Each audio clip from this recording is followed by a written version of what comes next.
But I'm here to say this. All that energy that the protesters had in the streets, we now got to take it to the next level. I feel like to make real progress, we got to go next level. Because the people that can make the change, they can turn the TV off, right? Some of them don't even live in the areas that the protesting was going on. They can look away. So to make real progress, I think two things need to happen. The first one, you've been hearing about this for a long time, but I'm going to repeat it right here. We got to vote, man. You've got to vote. And when I say vote, not every 4-year cycle presidential election vote. That's important. But more important is your local election votes. Going in every year, once or twice a year, and voting locally in your community, in your city. That is where it is most important and where you make direct change. And direct change, I mean directly to you, your family, everyone. That is where it goes down, man, in that voting booth. And secondly, where the progress can be permanently made is in the boardrooms, man. In the boardrooms, city council meetings, your local politicians, downtown, the political districts of your city, of your community. People need to show up there. So what I'm saying is the energy, the marching in the streets, you keep marching in the streets, you march down that street, you march onto the sidewalk, and you march into those state, city, federal buildings in your community, in your cities. And you sit in those meetings, man, and you let the people know, you let those politicians know, we will vote you out if you're not doing what we want you to do. Because those politicians are quote unquote working for you, the people. Yeah, right. They're working for you. So you are the ones that got to put the pressure on them. You know what I mean? So all I'm saying is I'm not disrespecting what's going on in the streets. I mean, the protesting in the streets is fine. People in Portland, Oregon are still protesting. Still, and we're in the middle of August. And they're still out there protesting. But you know what? There's a time of transition. There's a time of coming together. There's a time where everybody needs to sit down and be like, hey, look, man, we've got all these different social movement groups.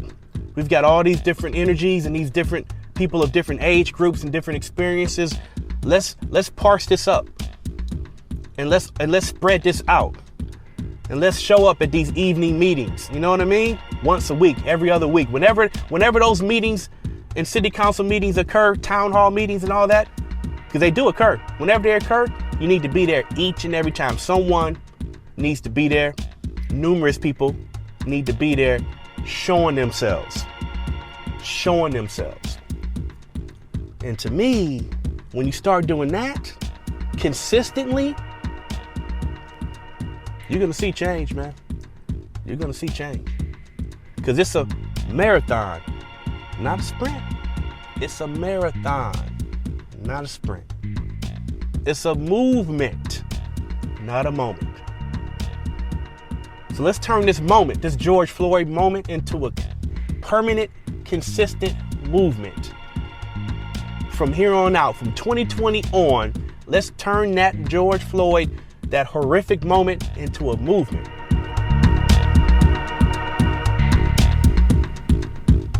From the streets to the boardroom, y'all.